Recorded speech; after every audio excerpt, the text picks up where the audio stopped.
everyone, welcome back to another Age of Empires 4 commentary. I am Beyond, and as always, thank you so much for all the support in the past couple videos and the channel as a whole. I really do appreciate it. If you are enjoying the content, please do subscribe, and if you enjoyed this video, please do drop a like, especially on this video, because it's a little something new. It's a new series, as you can see from the thumbnail, and it's not even close to pro play. Let me tell you something. This is me and my friend John's, I wouldn't normally say his name, but obviously it's right there, so there we go. John and I's Road to Diamond, Journey to Diamond. So if you do enjoy this 2v2 climb, please do drop a like and a subscribe. It would mean the world to us. And also just let me know if you want to see this whole series and us two unique players try to make it to Diamond. Currently, John is Platinum 2 in rank 2v2s, and I am currently Gold 3. I don't have as much time to play because I've been doing a lot of YouTube. So I'm trying my best to get up there and to hit that platinum and that diamond mark. I think I can do it. I do pretty well when I do end up playing. It's really helped me a lot watching all these pro games. So let's see what I can do. That being said, I'm also terrible. So just full disclaimer. I will be roasting John and I will not be roasting as much the opponents because I don't know them. And they might be incredibly nice people that don't deserve such a thing. I will say though, I don't know what the best, what is the best setup for 2v2? I'm still new to this. So let's do little introductions, obviously. We have myself, Beyond, in the pink as the English. I know, you're already going to dislike because the English, but just hear me out. Over here, we have John as the French. Technically, Jonathan 5065. Don't know why all the numbers, but, here we are. Little Xbox username call out for sure. We have Skrillz's, I don't even know, as the Mongols over here in the blue, and as the purple, essentially my opponent for this game in this wild map that we have, it is Bodamar as the English as well. So an English mirror. Now, I will say off the rip, Bodamar going with the unique deer start. Seen 3D Anatan do this, 3DB, so, maybe they've watched that. I went with the more beastie build, which I got an early wheelbarrow, which is why this is down already. It's been actually helping me a ton, especially because there's so many English players on the server, so in the English matchup, getting those early upgrades like wheelbarrow is super, super important. Did I get double broad axe? I did not yet because obviously it's not H2. Okay, well, you know what? We're starting off well. I will say, without the layout, the nice casting mode, I really do, I'll just drop this up like this. I really do miss having everything available to me at one time.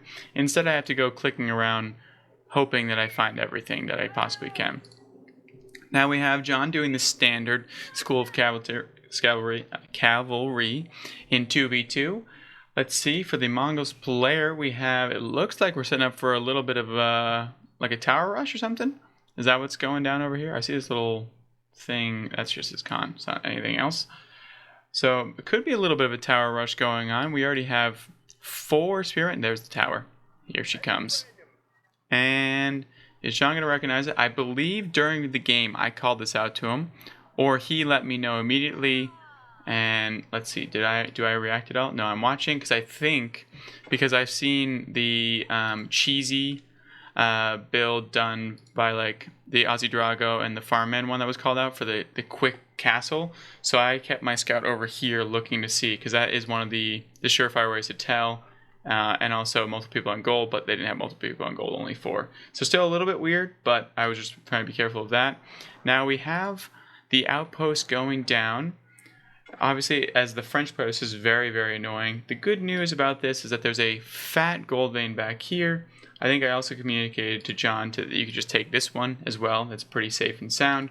And when I get archers up, we should be okay. Now, this is an early farm transition. I'm very much well aware of this.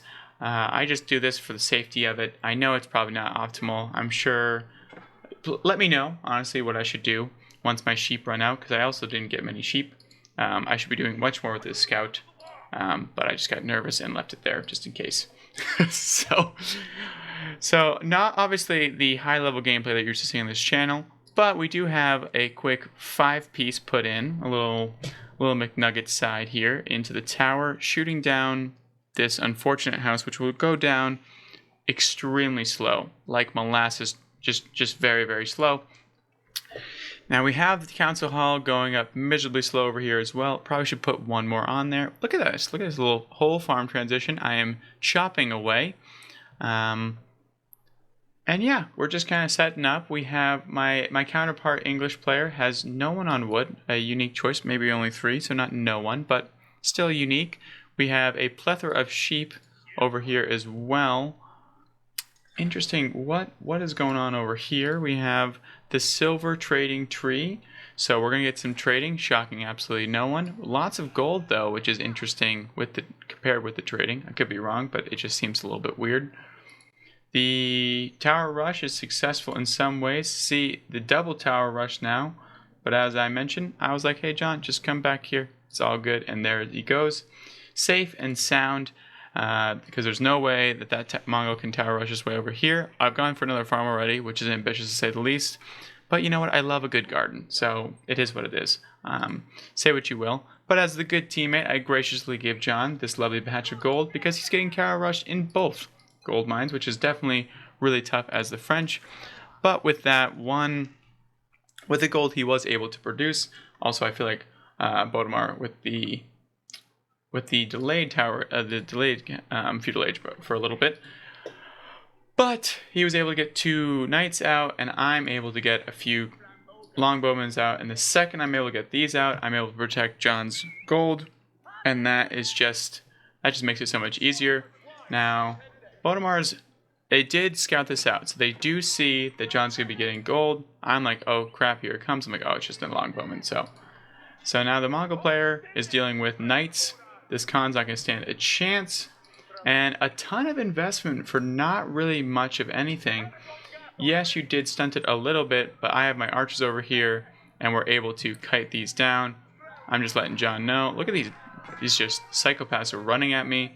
But look at this clean soccer micro. This is why I like the English, honestly. It's my favorite thing to do ever, is the slow back steps, right? Like I just like to go back and forth, back and forth. It's so much fun. My economy gets throttled when I do it, but I enjoy it so much. So that's why I do it.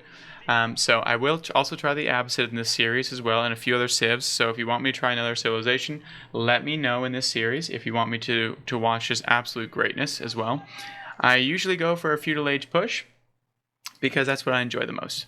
But I also commonly get into castle age and then imperial. I usually am the one that does the early aggression, and then John's usually the one that just ecos up for days.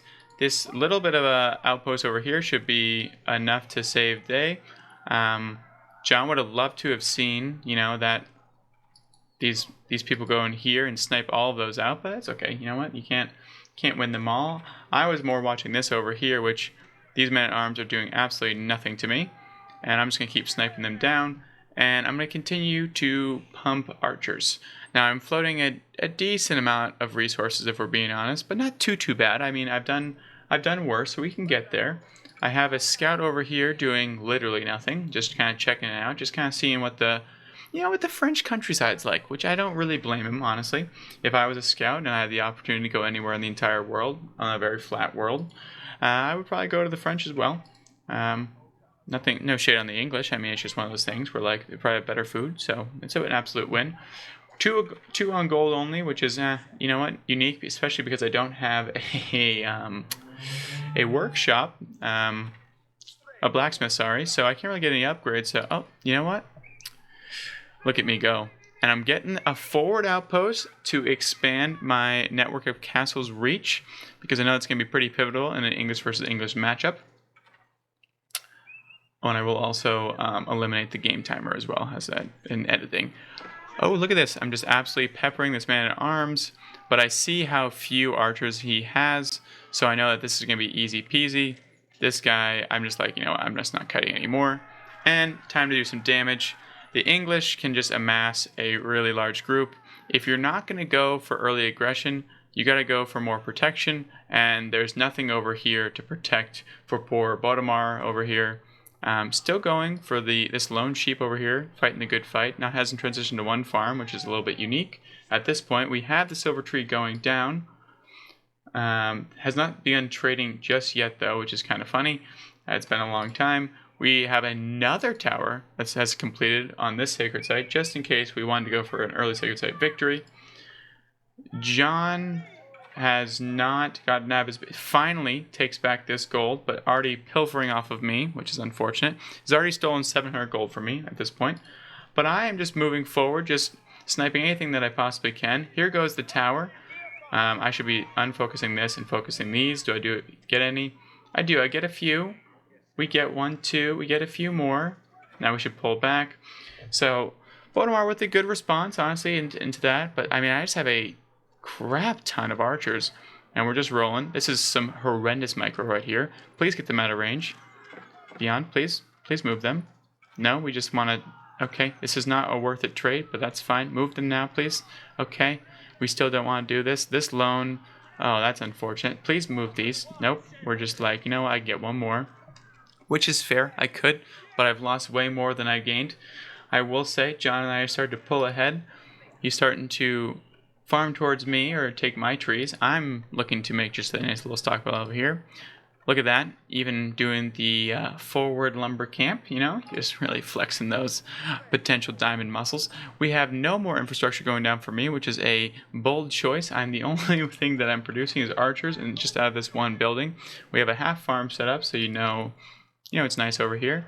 And I don't know if I've missed anything over here, but I don't think John has done much damage with the knights. But I think the damage is done by taking back his side of the map with these towers. Doesn't need to lose this knight. If he does, that would be very unfortunate. Does not need to lose this knight. Oh no. And John loses the knight. But that's okay. It happens. It happens to everyone. We have my archers just sitting out here doing pretty much nothing, but we love the one archer rally point from Bodemar. We've all done it before. A fortified outpost over here. Really looking to protect this tree line. A unique market placement in here as well. Just to get involved. There's the first farm coming up. And we have some protective Mongol soldiers in the back just to provide some moral support for these two, which we love to see. We have the trade down. I see 1 trader, 2 trader. Would love to see a few more out of the Mongol player, but he's probably suffering from the fact that a failed tower rush does a lot of damage. Here comes the Rams finally. I've woken up from my slumber and finally got that Blacksmith. This ram, currently trapped, not doing much, doesn't really want to work. Understandable as well. I had plenty of days like that. Doing the best wiggle to get out as humanly possible. Don't know what these groupings are. I'm trying to get better as well. But look, here comes the horsemen. But the horsemen aren't going to get here in time. And we're just going to take these down. The ram's going to be providing the tanks.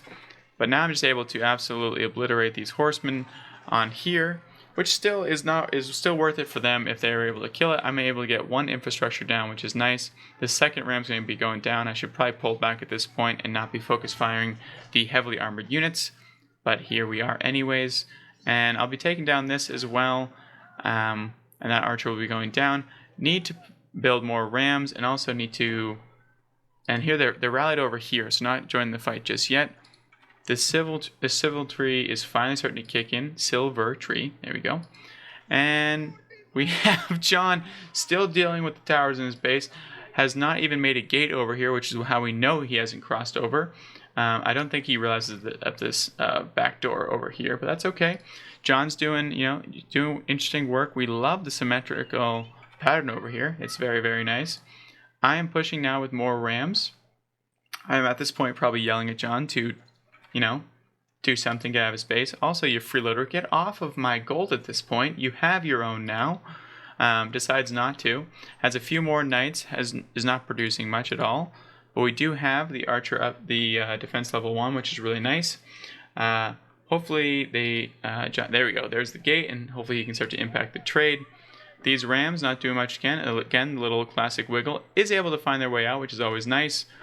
And I've sufficiently occupied everyone over here, and hopefully my archers begin to, there they go, start to evaporate these, and that's going to be another infrastructure down. I believe I turned to over here, but I'm not sure if that was the correct move or not. I think it was, or do I pull them back? Nope, I just go right for the tower as I just just pepper all of these units. I have a ton of archers flowing through, and if I take down this tower, it's going to be all she wrote. The civilians, the villagers have been pulled. I am just over here kiting around. John is finally moving out on his side of the map. We love that for him. I was not able to take it out, so I should pull these back immediately. There we go. I'm doing great.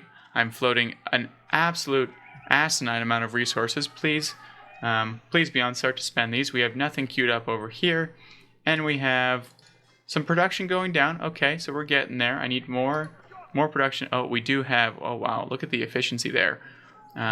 Beastie would be incredibly proud of that. Look at how beautiful that is line up. Not looking good. I'm gonna close that down now. We have John's army looking fierce, but not really wanting to do anything just yet. Just wanted to be there so they're known. And here we go. They're gonna be rolling in. There's nothing really here to stop these knights from doing pretty much anything. So once John moves in, I believe this will be pretty much done and dusted. And here he goes, and absolutely evaporating this berry bush workers. It's tough, it's tough over here. Instead of moving on, decides to, you know what, I'm just going to take down the whole thing. I'm creating ramps on the backside as we're trying to coordinate as best we can. We're getting better at coordination, but there's always things to improve upon. And as you can see, you also can achieve Platinum 2 as you look at the two of us. We're not that good. So if I'm on the cusp of Platinum and he is Platinum, you can do it too, I promise. Watch some pro replays. Honestly, watch my channel. Watch a lot of channels, and just do small things, small little baby steps to improve every time. And also with my APM of an old person, you know what I mean? We can still got it. And there's a tower going down, but look at this villager kill. It's just absolutely evaporating them. And this has got to be it for Baltimore. Oh my goodness, it's an absolute slaughter. Just ignoring the archers. I just want all these kills, which is, honestly reasonable, because it's just going to end the game. An absolute purple slaughter out here, looking like the Willy Wonka factory. Someone fell into the magic river. This is absolutely unreal. Oh my goodness. And there goes the lone Mongol horseman out of nowhere. And now we're into the wood line. They have nothing really going on. There's a surrender. There's a GG. Let me know what you guys want to see next. I'm going to be dropping these once a week. Thank you so much for 250 subscribers. Now we're at 270. Let me know if this is what you guys want to see, what I should play, if I should do any fun builds. I'm open to anything. John and I are going to have a great time. And like I said, I'm going to roast mainly myself and my friend. And I'm going to try to refrain from roasting completely the other team. But I will roast occasionally. It is what it is. I have to call it like I see him. And sometimes that's like it is. Now, I hope you guys have a wonderful rest of the day. And if you did enjoy, please do subscribe to see more of me absolutely taking on the ladder. And if you enjoyed the video, please drop a like. Thank you so much and have a wonderful night.